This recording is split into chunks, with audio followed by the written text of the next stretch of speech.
आदाब और नमस्कार, मैं हूं सुल्तान कुरैशी और आप देख रहे हैं भिवंडी समय न्यूज।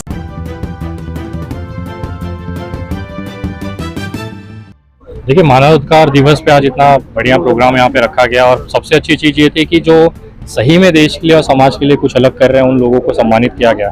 मैं पूरे मंच का और यहाँ पे तमाम ऑर्गेनाइजर्स जितने भी लोग हैं उनका तहे दिल से शुक्रिया करता हूँ कि हमें ऐसे लोगों को प्रेरणा देनी चाहिए।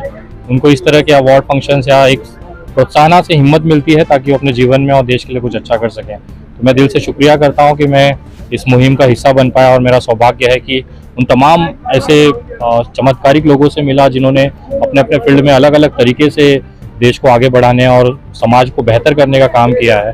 मेरा सौभाग्य है कि ऐसे लोगों से मुलाकात हुई और सबसे बड़ी चीज़ की इस पूरे मंच को मैं धन्यवाद करता हूँ। और जिस तरह से आप सोशल फील्ड में इतना नाम कमाए हुए हैं, आने वाले दिनों में इलेक्शन भी होने वाले, अगर आपको मौका मिला तो क्या आप इलेक्शन लड़ेंगे?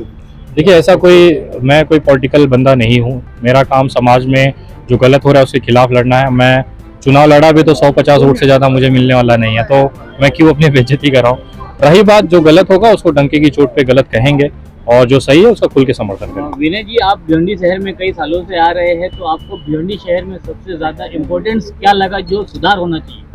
देखिए, सबसे बड़ी ट्रैफिक समस्या है क्योंकि मुझे सबसे ज़्यादा भिवंडी के बाहर से और आने में जो समय लगता है वो थोड़ा सा अगर सही हो जाए तो मेरे लगता है कि भिवंडी जैसी जगह नहीं है। सबसे मेन चीज़ यहाँ के लोगों में जो दिलों के अंदर जो मोहब्बत है, एक दूसरे के लिए जो भाईचारा है। मैं एक हिंदू हूँ, उसके बाद भी इतना सम्मान भिवंडी मुझे अपनापन देता है, वो एक अलग कारण है मेरा भिवंडी आने का। और हमेशा से रेगुलर से आता हूँ और बदलाव के देखिए हर जगह समस्याएं हैं। कोई भी सिटी है, मुंबई चले जाइए, हमें लगता है कि यार वहाँ ट्रैफिक बहुत है। तो कोई भी सिटी परफेक्ट नहीं होता। लोगों ने अगर अपने हिसाब से उसे मान लिया कि नहीं ये हमारे लिए जन्नत है तो वो जन्नत हो जाती है। देखिए, वो हमेशा चमचे ही रहेंगे सर, उनका क्या ही किया जा सकता है। वो बस वो सहलाते रहना है और सहलाते रहेंगे। रही बात अगर आप सही में कुछ अलग से या आपके अंदर वो जज्बा है या जिगरा है कहने का, तो किसी नेता की जरूरत नहीं। मेरे पीछे कौन सा नेता है, फिर भी मैं लड़ता हूँ अकेला।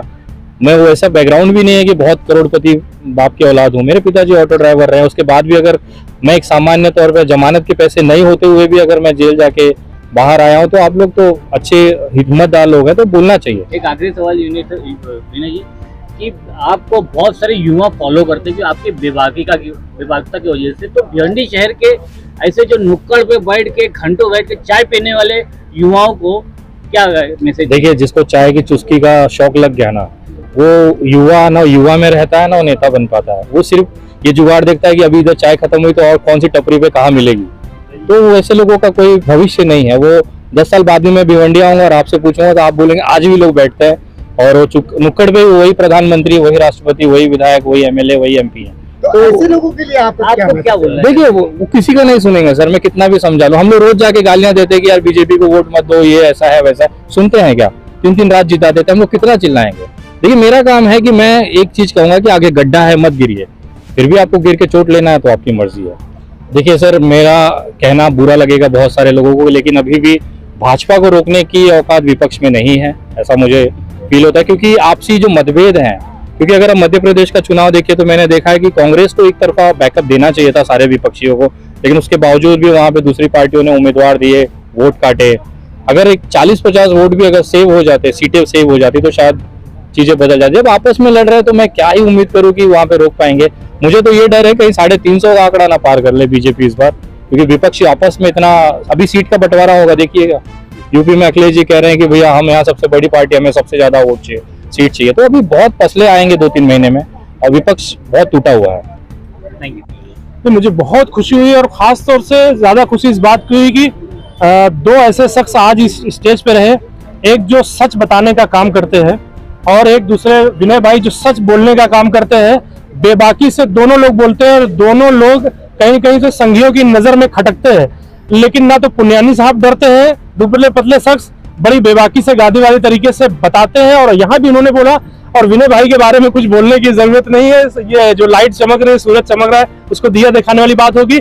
ऐसे लोग अगर वाकई में समाज में आगे बढ़ के आएंगे तो इस तरह के जो प्रोग्राम है उसका मकसद हल होगा। मैं जब्बार भाई को बहुत मुबारकबाद पेश करूंगा, उन्होंने बहुत अच्छा सिलेक्शन किया गेस्ट का, और जो अवार्डी थे उनका सिलेक्शन अच्छा किया, जो प्राइड ऑफ ह्यूमैनिटी थे उनका अच्छा सिलेक्शन किया।